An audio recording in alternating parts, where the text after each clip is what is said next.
President Trump just released new information about the 2020 election, and I have some thoughts on this because I literally wrote an entire book on election fraud. A lot of what's being presented as new isn't actually new at all. I covered much of the same information in 2020 in my book, The Art of the Steal, which is still available on Amazon.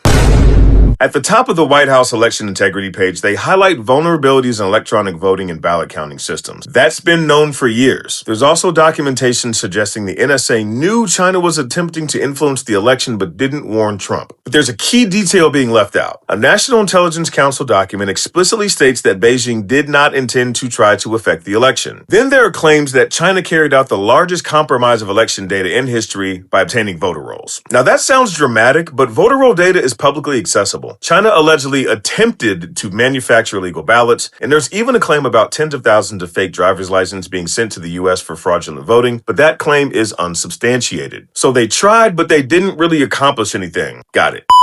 Oh, and a quick side note, U.S. intelligence also said there's no evidence China engaged in some of the more aggressive measures available to it to influence the U.S. election outcome. We also see IC assessments saying voting machines are vulnerable to attack. Again, this has already been established. There are recycled claims about irregularities in Michigan voter registration, and the figure that 278,000 illegal aliens are registered to vote in federal elections. None of this is being presented for the first time. So what are the actual takeaways? This whole thing is kind of a nothing burger. Maybe it's laying the groundwork for some October surprise before the midterms.